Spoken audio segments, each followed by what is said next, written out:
এবার বাড়িতে এসে বর্ষার পর্দাফাশ করে দিল কৃষাণু। সমস্ত ভুল বুঝাবুঝি মিটিয়ে কৃষাণুর সঙ্গে বাড়ি ফিরল মিটি। এমনটাই দেখতে পারবেন নতুন পর্বে। বিস্তারিত জানতে ভিডিওতে লাইক দিয়ে চ্যানেলটিকে সাবস্ক্রাইব করে দেখতে থাকুন।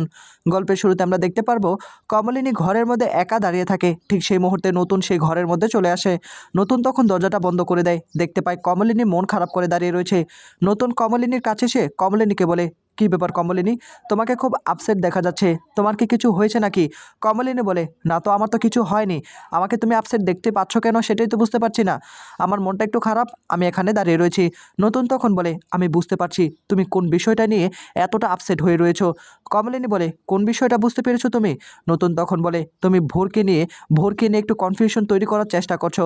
দেখো, সেদিন যে ঘটনাটা ঘটে গিয়েছে, সকলের সামনে যে চায়ের ব্যাপারটা নিয়ে কথা বলেছিল না, আমি খুবই বিব্রত হয়ে গিয়েছিলাম, আমি লজ্জার মধ্যে পড়ে গিয়েছিলাম। কমলিনী বলে, তুমি আবার লজ্জার মধ্যে পড়তে যাবে কেন? তবে একটা কথা কি স্বতন্ত্র, আমি কিন্তু কোনোদিন জানতাম না যে তুমি চা খাও, আর সেটাও ভোরের মুখ থেকে আমাকে শুনতে হলো। এই কথাটা আমি কোনোভাবে মানতে পারছি না। নতুন তখন বলে, ভোরের জায়গা আগে নাকি তোমার জায়গা আগে? দেখো কমলিনী, বরাবরের মতো আমি তোমাকে বোঝানোর চেষ্টা করছি, সবচেয়ে সবচেয়ে বেশি ভালোবাসি আমি তোমাকে। তাই বাইরের লোক কি বললো তা তুমি কেন ধরে বসে আছো সেটাই আমি বুঝতে পারছি না। আমি তোমার মনের অবস্থাটা বুঝতে পারছি। দেখো, আমি কিন্তু বরাবরের মতো কোনো চা পান করি না, কিন্তু তবুও মাঝে মধ্যে আমাকে খেতে হয়। আর সেই জন্য কি তুমি মন খারাপ করে দাঁড়িয়ে রয়েছো? কমলিনী বলে, না, সেজন্য আমি মন খারাপ করে দাঁড়িয়ে রয়েছি না। আমার মনে হচ্ছে আমি তোমাকে জোর করে আমার জীবনের সঙ্গে বাঁধিয়ে রাখছি, তাই না? কমলিনীর দিকে তাকে নতুন বলে, তোমার কি এটা মনে হয়েছে? তুমি কি করে বলতে পারলে কথাটা? কমলিনী বলে, না, আমার মনে হচ্ছে তোমাকে আমি বিপদের মধ্যে ফেলে দিচ্ছি, আমার পুরো পরিবারটাই তোমাকে বিপদের মুখে ফেলে দিচ্ছে। আমার তিনটে ছেলে মেয়ের দায়িত্ব নিতে হয়েছে, আমার দায়িত্ব নিতে হয়েছে। তুমি মনে হয় একটু বিরক্ত হয়ে যাচ্ছ। কমলিনীর কাছে সে নতুন তখন হাত ধরে বলে, দেখো কমলিনী, পৃথিবীতে আর যাই হয়ে যাক না কেন, আমার কাছে তোমার জায়গাটা থাকবে অন্যরকম, তোমার জায়গা কেউ কেড়ে নিতে পারবে না।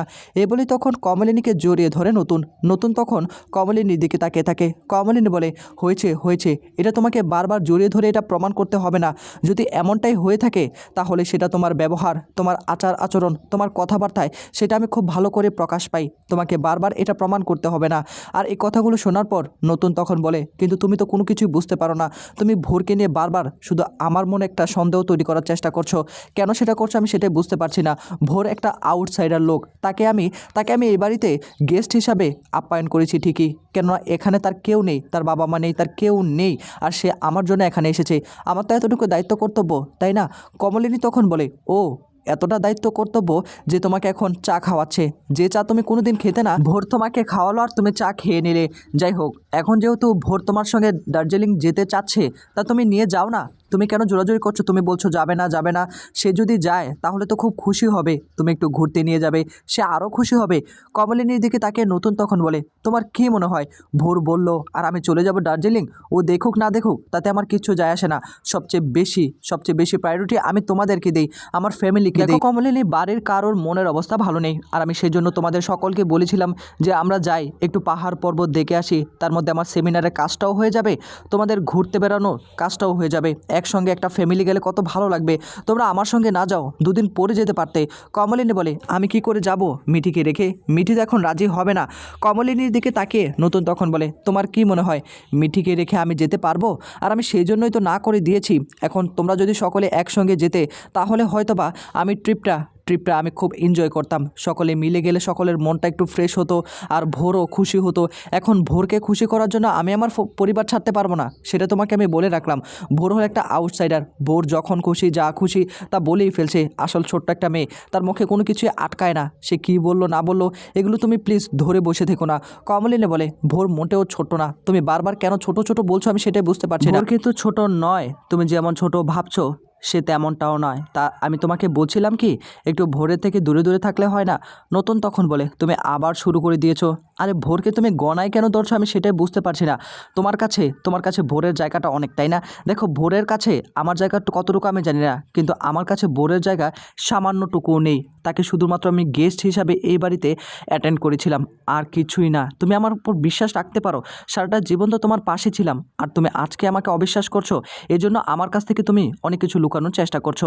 তোমার সুখ দুঃখ আগে সকল কিছু আমাকে তুমি বলতে, তোমার মন খারাপ হলেও তুমি আমাকে বলতে, কিন্তু আজকাল তুমি সেটাও করছো না।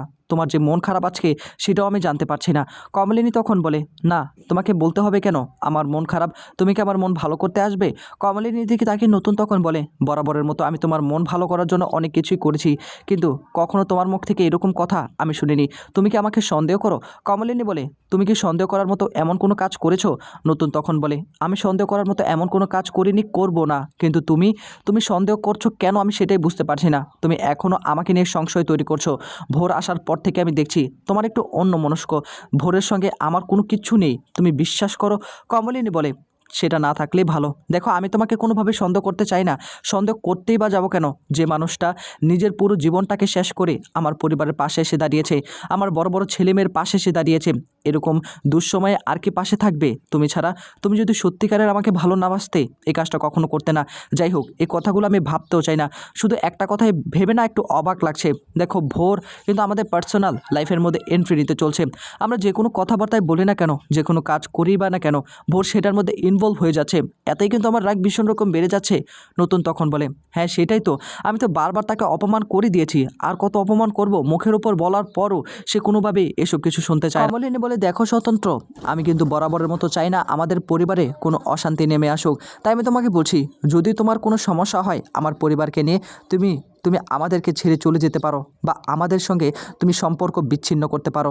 কমলিনীর দিকে তাকে নতুন তখন বলে, তুমি কথাগুলো বারবার কেন বলছো আমি সেটাই বুঝতে পারছি না। দেখো কমলিনী, আমি তোমাকে ছাড়া কোথাও যেতে পারবো না, আর বিচ্ছেদের কথা বলছো সেটা তো কখনো পসিবল না। আমার কাছে তুমি সবচেয়ে বেশি ইম্পর্টেন্ট, আর বাকি সব একদম তুচ্ছ, আমি কাউকে গোনায়ও ধরি না, তুমি বিশ্বাস করো। এ বলে তখন কমলিনীকে আবারও জড়িয়ে ধরে ফেলে, আর কমলিনী নতুনের দিকে তাকিয়ে বলে, এটা যেন সারা জীবন থাকে স্বতন্ত্র, আমি তোমাকে হারিয়ে ফেললে আমি নিজেকে সামলে উঠতে পারবো না। তুমি আমার পরিবারের জন্য অনেক কিছু করেছো, সেটা আমি কখনো ভুলতে পারবো না। কিছুক্ষণ পরেই ভোর ফোন করে, আর ভোর তখন ফোন করে বলে, স্বতন্ত্রদা, একটা গুড নিউজ দেওয়ার জন্য তোমাকে ফোন করলাম, আর সেই গুড নিউজটা কি তুমি শুনবে? তখন আবার নতুন বলে ওঠে, ভোর তোমার কি কমন সেন্স বলতে কিছু নেই নাকি? Good news? এত রাতে কে গুড নিউজ দেয়? হ্যাঁ, তুমি সকালে ফোনটা করতে পারতে না? তুমি হুটহাট করে ফোন করে ফেলছো। হ্যাঁ, এতে তো আমি বিরক্ত হতে পারি, তোমার তো সেটা বোঝা উচিত। তুমি যথেষ্ট বড় হয়েছো, তার মধ্যে তোমার এই ম্যাচুরিটি কি এখনও আসেনি? তখনই ভোর বলে ওঠে, এক্সট্রিমলি সরি স্বতন্ত্রদা, আমার আসলে এক্সাইটমেন্টটা একটু বেশি হয়ে গিয়েছিল, তাই ভাবলাম আপনাকে এই বিষয়টা একটু জানাই। তখনই আবার নতুন বলে, কী এমন এক্সাইটমেন্ট যে তোমাকে এত রাতে আমাকে জানাতে হবে? সকালে জানালে কী এমন হয়ে যেত? আমরা পার্সোনাল একটু কথাবার্তা বলছিলাম, তার মধ্যে তুমি ফোন দিয়ে বসে রয়েছো, এগুলো একদম ঠিক না, বুঝতে পারলে তো? ভোর তখন বলে, এক্সট্রিমলি সরি, আমাকে ক্ষমা করবেন স্বতন্ত্রদা, আমি আসলে বুঝতে পারিনি। আমি যে কথাটা বলার জন্য ফোনটা করেছিলাম, আজকে তো আমার বার্থডে, তাই আমি একটা বার্থডে সেলিব্রেশন করার জন্য আগামীকালকে সকলকে ইনভাইট করেছি, আর সেই কারণে আপনাকেও ফোন করলাম। আপনি তো আমার আইডল, আপনাকে ফোন না করে কি থাকতে পারি নাকি? তখনই নতুন বলে ওঠে, তোমার বার্থডে? তখনই আবার ভোর বলে, হ্যাঁ স্বতন্ত্রদা, আমার তো এখানে কেউ নেই, তাই বার্থডেটা সেলিব্রেশন করার মতো কেউ নেই, আপনাকে বললাম বৌদিকে নিয়ে অবশ্যই আসবেন। নতুন তখন বলে, সেটা তোমার বৌদিকেই বলো। তখনই কমলিনীর কাছে মোবাইলটা দিয়ে দেয় নতুন। ভোর তখন বলে, আচ্ছা দিন। নতুন তখন সে ফোনটা কমলিনীর কাছে যায়, আর তখনই ভোর বলে ওঠে, বলছিলাম কি বৌদি, আগামীকালকে আমি ছোটোখাটো করে একটা বার্থডে সেলিব্রেশন করব, সেখানে অনেক গান বাজনা হবে, স্বতন্ত্রদা যদি আসে আমার একটু ভালো লাগবে আর কি। এখন আপনি যদি আসেন, নিশ্চয়ই স্বতন্ত্রতাকে একটু বেশি সময় আমি রেখে রাখতে পারবো, অর্থাৎ এখানে থাকতে পারবে, আপনাকে ছাড়া তো আর কোথাও যাবে না। তখনই আবার কমলিনী বলে ওঠে, তোমার হঠাৎ করে কেন এটা মনে হলো যে আমাকে ছাড়া তোমার স্বতন্ত্রতা যাবে না? আর আমি ছাড়াও কিন্তু অনেক জায়গায় অনেক সময় ছিল, আর এটা কেন হঠাৎ করে তুমি বললে? তখনই আবার ভোর বলে ওঠে, না বললাম আর কি, তোমার এবং স্বতন্ত্রতার মধ্যে যে একটা ভালোবাসা প্রেম রয়েছে, দুজনার প্রতি বিশ্বাস, স্বতন্ত্রতা কিন্তু বরাবরের মতো তোমাকে ভালোবাসে।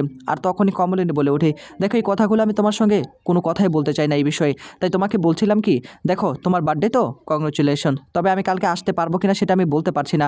ভোর তখন বলে ওঠে, তোমাকে আসতেই হবে, না আসলে হবে না, প্লিজ, আমার তো এখানে কেউ নেই, অন্তত স্বতন্ত্রতাকে আসতেই হবে। তখনই কমলিনী বলে, আচ্ছা ঠিক আছে, আমি চেষ্টা করব, কিন্তু সারাক্ষণ থাকতে পারবো কিনা জানি না, তবে এতটুকু বলতে পারি কিছু সময়ের জন্য হলেও তোমার ওইখানে আসবো তোমার স্বতন্ত্রতাকে নিয়ে। তোমার স্বতন্ত্রতা যদি তোমার সঙ্গে থাকতে চায় থাকবে, আমি চলে আসবো। ভোর তখন বলে ওঠে, আচ্ছা ঠিক আছে। আর তখনই কমলিনী বলে ওঠে, দেখো ভোর, তোমার স্বতন্ত্রতা তোমার সঙ্গে একটু রুড বিহেভ করে ফেলেছে, রাতের অন্ধকারে তুমি ফোন করেছো, এত রাতে কি কেউ ফোন করে নাকি? দেখো যে ব্যবহারটা করেছে তার জন্য আমি এক্সট্রিমলি রিয়েলি সরি, তুমি কিছু মনে করো না। ভোর তখন বলে, আচ্ছা আপনি এর সঙ্গে জড়িত হচ্ছেন কেন সেটাই বুঝতে পারছি না। আমি তো স্বতন্ত্রর সঙ্গে কথা বলছিলাম আর উনি আমাকে একটু রাগ দেখিয়ে কথা বলেছে, এটা তো ফাইন, আমি তো কিছু মনে করিনি। নতুনের দিকে তাকিয়ে তখনই আবার কমলিনী বলে ওঠে, ভোর তুমি এটা কী ধরনের কথা বলে? স্বতন্ত্রদা আর আমি কি আলাদা মানুষ নাকি? তখনই আবার ভোর বলে ওঠে, হ্যাঁ বৌদি হ্যাঁ, প্রত্যেকটা মানুষই আলাদা হয়, আলাদা জীবন থাকে। হয়তোবা আপনারা একসঙ্গে থাকছেন ঠিকই, কিন্তু মনের দিক থেকে সকলেই আলাদা। এই কথা শোনার পর কমলিনীর মাথায় আকাশ ভেঙে পড়ে। আগামীতে আপনারা দেখতে পারবেন কৃষাণু মিঠিকে ছাড়া কোনোভাবেই থাকতে পারছে না, আর সেজন্য সমস্ত প্রমাণ নিয়ে এসে বর্ষার মুখোশ খুলে দিল কৃষাণু। আর মিঠি নিজের ভুল বুঝতে পেরে কৃষাণুর বাড়িতে চলে গেল। তো বন্ধুরা, এটাই তো চাও।